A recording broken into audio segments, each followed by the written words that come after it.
Hello and welcome, this is rooflemonger, and this is my State of the Meta video for Dragon Ball FighterZ.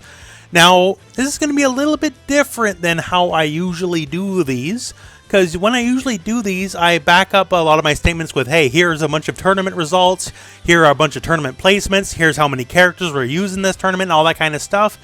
And we don't really got any tournaments lately, due to what's going on, as you know. To quote a great man, Octurus Minsk, unprecedented and unimaginable though they may be, these are the signs of our times. So yeah, we're going to do things a little bit differently this time around. Now, while sadly we don't exactly have a lot of tournament results and all that kind of stats and all that kind of stuff to pull from at the moment, there's still a lot of trends going on here, and some stuff is just, my opinion anyways, self-evident. So what we're going to be talking about in this video is just basically, in my opinion, characters that are going to be on the rise, and just certain concepts that will be on the rise or on the downfall. Now, I guess one of the things I want to talk about is the apparent fall from grace that Super Saiyan Goku has had. Now, I know in a lot of Season 2, we complained a lot about a lot of things, you know, GT Goku being the most of them, and, you know, a heck of a lot of Kid Boos and Bardoks and all that kind of stuff too, to be sure. But the real undersung story of Season 2, especially by the end of Season 2, was Super Saiyan Goku was ahead of the numbers of basically everyone else. Like, there was more Super Saiyan Gokus in most tournaments than GT Gokus, because Super Saiyan Goku basically became the preeminent anchor in Dragon Ball FighterZ. And why did he become the preeminent anchor? Was it because, you know, mix-up potential? Well, no, obviously not. Super Saiyan Goku's mix-up, well, I'm not going to say it's non-existent. It is eminently weak. Let's put it that way, right? The reason why he was such a fantastic anchor was, well, you know, obviously case one was the beam assist. And, you know, we definitely got more than enough beam assists to work with now in Season 3 Dragon Ball FighterZ. And the fact that he was an eminently solid character. Like, forget all the mix-up stuff, all the snapback stuff, especially, you know, Season 2, we're talking about just pure solid play. Like, you're playing as best as you can without gimmicks, just screen control, just neutral, just playing smart, right? And Super Saiyan Goku was the poster boy for that. This character, more than any other character, could pull off the 1 versus 3 comeback because, 1, he forced you to play solid. When we were playing solid, you're playing at your best. And 2, he had the tools to make solid play work. He had good buttons, he had good screen control, good damage, good everything, even like, you know, solid basic key blast, all that kind of stuff. He had everything you needed to make that comeback happen, right? And Season 3 comes along, and down medium got changed, and it seems like everyone is like rats fleeing a sinking ship, right? Almost everyone I know who played Super Saiyan Goku as an anchor dropped him as an anchor, all seemingly on the basis of this down medium change. Now, a lot of people seem to think the down medium's worse. I honestly think it's fine. Like, I think it's a fine trade-off because look at the range. Oh my god. The range on this move is absurd. Now, yeah, it's a little slower, but oh my lordy, lordy, lordy. You can't use it up close as much because it is slower, sure. But you're supposedly, anyway, supposed to be using it at the tip of the range anyways. And now the tip of the range has gotten like 40% longer than it was before. So, hey, I'm fine with it. But regardless, I guess I'm deviating a little bit here. Super Saiyan Goku has now fallen out of favor. So, with that said, is there someone who can take his place? Well, I think that void can be very easily filled by Cooler. Now, if you've followed the channel at all, you know I've been singing Cooler's praises for some time. Like, not too long after he came out in Season 1, I'm like, hey, this guy's pretty good, and he's only gotten better yet. And I think if you're looking for the paragon of solid play, of what a solid, simple game plan will get you, I think Cooler is the best example of that in this game. And as such, I think is a viable alternative to the crown that Super Saiyan Goku once held, now that everyone's kind of dropped him off here.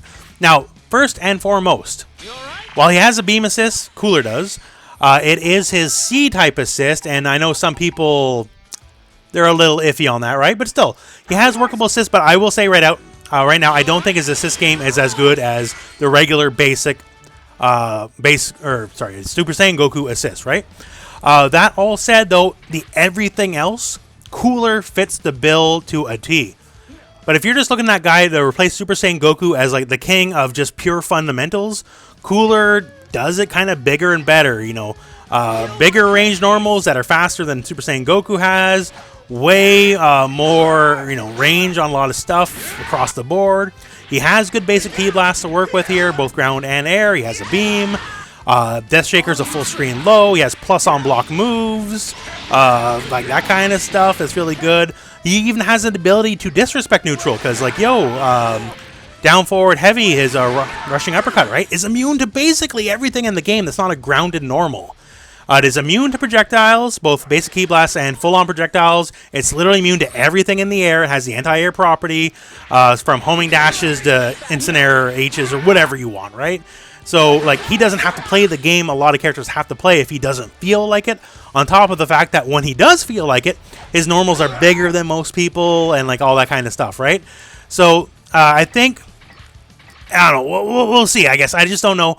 A lot of people are messing around with a lot of concepts right now because, Season 3 is such a big deal and so much stuff is there to be found out. But if you're looking for that ultra eminent, reliable character, I think Cooler now holds the throne over Super Saiyan Goku.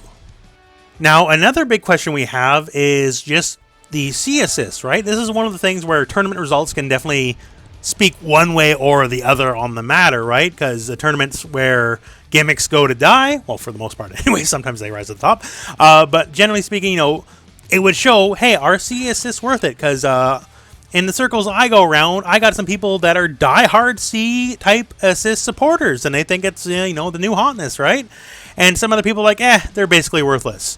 And for me, I don't know. I kind of feel like I'm in both camps, because when it comes to the C assists, there's a lot of disparity, to say the least, right? We have someone like Goku Black. He just comes and he does this thing, and it's like, kind of whatever, right? It does track a bit, which is cool, I guess. But then we have someone like Beerus, and when Beerus does the C assist, he owns the screen for free. When Beerus is up, because he retains his invincibility property of the reversal, right? So when he's up, nothing's happening. And I showcased it in the previous video, but if any one of these projectiles hit you anywhere on the screen, he will do his follow-up, right? So I find this C assist type an overwhelming example of, pro C assists, where most other C assists are kind of just like, good for combos, I guess. But the Beerus type, I find, is just like pure screen control. You own the screen for the duration of this move, and you can just call it and then just let it rock, right? And big reward on hit, and enough on block. Well, okay. Now we have to deal with the fact that the C assists, they take a little bit, well, more than a little bit, to recover, right? So for this one, I don't know. This is one of the things, honestly, where I think tournaments can really help determine the value, because, man, the C assists, they take so long to regenerate. That's not nothing, right? But I think truly on the C assist front, it is really feast or famine.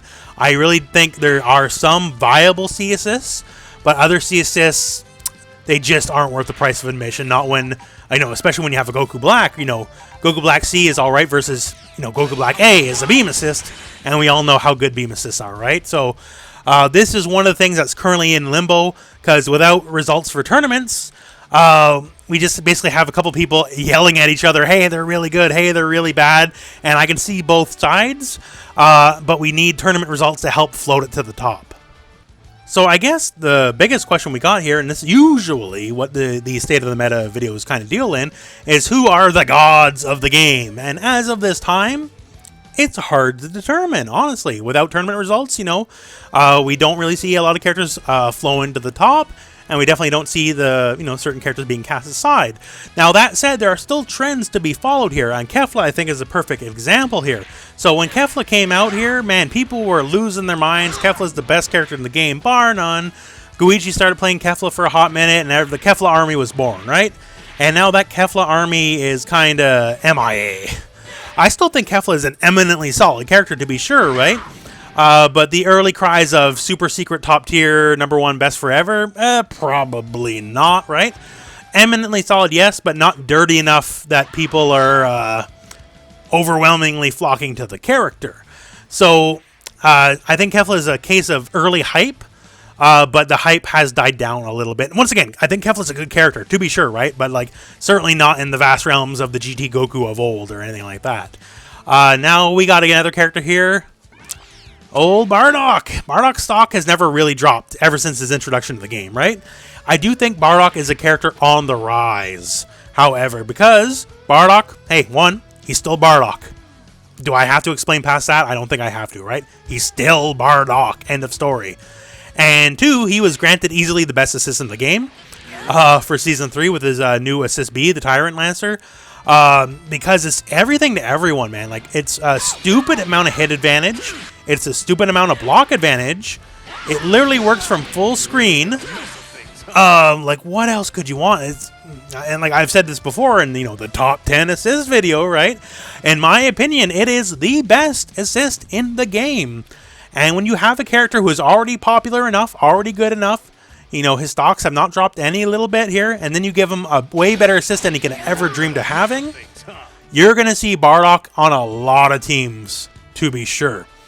Now, once again, we don't have tournaments to, you know, verify numbers and all that stuff, but when those tournaments start happening, I can guarantee this. Expect a lot of Bardocks and a lot of Bardocks using that B-type assist. So when tournaments start coming back, and I sincerely hope sooner rather than later, stay healthy, that's all I can say. These are three characters I think that stand to inherit a lot as the meta as it currently stands with the balance of Season 3 Dragon Ball FighterZ. So someone like Cell. Cell stands to inherit a lot just because he's Cell. Cell's always been one of the best toolboxes in the game. He's always had so much working for him, like combo structure, damage, tool set. Like, Cell, when you're cornered with Cell, most people, hey, being cornered sucks real bad. For Cell, hey, it's an opportunity, right? Any medium perfect attack is like a dead character, pretty much, right? So that's kind of crazy. And he just has all the stuff to work with, and there's no more LOL, fuzzy LOL, because he's tall, right? He gets to work his usual game plan without having to be assaulted by that kind of stuff. So Cell, just being Cell, I think has a lot to benefit. Tien, another character, and I've talked about him a little bit before, I think he's one of the biggest winners of the patch. Specifically, as an anchor position, he benefits more than the average character from Limit Break. He can do TODs in Limit Break without any need for sparking or anything like that. His toolset got a lot better with the fact EX moves got cheaper, as he's much more incentivized to do them. EX Volleyball Fist does stupid amount of damage, and to a big combo follow-up, even more in Limit Break. I just think Tien, he's primed to be one of the, you know, premier anchors of the game now, in my opinion, because just everything got better for him, and the general system mechanics, which affected everyone to be sure, helped affect him a lot more than the average character. And as for Trunks, so Trunks, I think, benefits a lot from a lot of the general system changes, and one of the things that really helps him is he's one of the most fluid characters, in my opinion, placement-wise. Like, you want to have point Trunks or mid Trunks here, you know, you can do all sorts of, like, crazy little mix-ups. Like, you know, what side am I getting on, and have the assist cover you. Like, his left-right potential with the EX flip changes has gone up immeasurably. Like, just, there's no other way to put it. EX flip is one of the most interesting changes in the game on many levels, for his mix-ups, for his screen control, for anything you could think of. It's really good. And Trunks was already a reliable anchor, and, you know, Limit Break changes, all that kind of stuff help him to be sure. And stuff like EX Shining Sword getting better. That's really good. Because it's really easy to toss out and just kind of ruin up someone's momentum and their game plan by suddenly charging forward and getting them pretty solidly, right? Trunks, his changes outside EX Flip is not like, you know, it's not the moon or nothing. It's not crazy. But it helps him out on every position he wants to be in.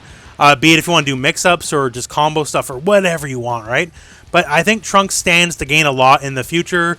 Now that solid play and neutral is going to be a lot more emphasized versus, you know, just getting your snapback into your mix and all that kind of stuff, right? And Trunks has already been fantastic with that. Also, on top of the fact, you know, not the least of which is, yo, he got the beam assist. And on top of, yo, he got the beam assist, he doesn't even need the beam assist. Like, it's totally viable if you want to go Change the Future. Change the Future was already a really, really good assist, right? So whatever you want to do, be it Change the Future or the beam, as long as he's not on the point, like, he'll help any team you got. It's just, you know, choose your flavor. And with that, I think these three characters stand to gain a lot in the future.